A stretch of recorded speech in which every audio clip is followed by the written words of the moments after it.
మా దగ్గర తప్ప ఇంకెవరి దగ్గర ఉండకూడదు అనేది ఇలా లెక్క. అమెరికా అమెరికా రష్యా కూడా అయినా చైనా సంపాదించుకోగలిగి, ఫ్రాన్స్ ఇట్లాంటి వాళ్ళు అందరూ యూరోప్ దేశాల దగ్గర వచ్చేసినాయి.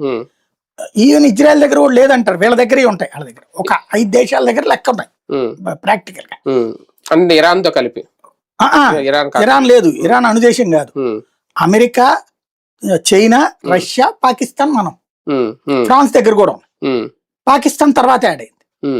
ఆ రోజున మనల్ని చేయనీయకపోతే అటల్ బిహారీ వాజ్పేయి ప్రధానమంత్రిగా ఉన్నప్పుడు అణు పరీక్షలు చేయించేసి 2 చేశాక అనౌన్స్ చేశాడు, మేము ఇట్లా చేశాం, మీరు మమ్మల్ని అణుదేశంగా గుర్తించాలి.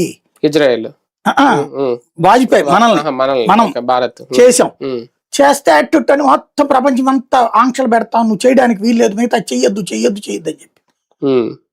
ఇవాళ ఇరాన్ మీద నెట్టయితే బాంబింగ్ దాడి చేస్తే అట్లా జరిగిపోద్దన్నప్పుడు ప్రచారం జరిగింది. అందరూ ఆ వార్నింగ్లు కూడా వచ్చినాయి. అన్ని వార్నింగ్లు లెక్క చేయకుండా మరొక 3 అణు పరీక్షలు కూడా చేసేసారు. 6 పరీక్షలు అయిపోయాక అటల్ బిహారీ వాజ్పేయి ప్రపంచ టీవీ ఛానల్ ముందుకు పిలిచి కూర్చోబెట్టి మాట్లాడాడు, మాకు చైనాతో థ్రెట్ ఉంది. అమెరికా ఏం చెప్తుంది, చైనాకి శత్రువు అని అంటది, చైనాతో వాళ్ళకి థ్రెట్ ఉంది అంటది. వీళ్ళకి అక్కడెక్కడో ఉంటే చైనాతో థ్రెట్ ఉంది, మాకు పొరుగునే ఉంది. పొరుగునే చైనా ఉన్నప్పుడు, వాడి దగ్గర అణుబాంబులు ఉన్నప్పుడు మేము అణుబాంబులు లేకపోతే ఎట్టాగా? మేమేం అణుబాంబులు ఎవడి మీద వేగ్గా వాడం. వాడు మా మీదకి వచ్చిన రోజున మేము నిన్ను చంపగలమనే భయం ఉండాలి. భయం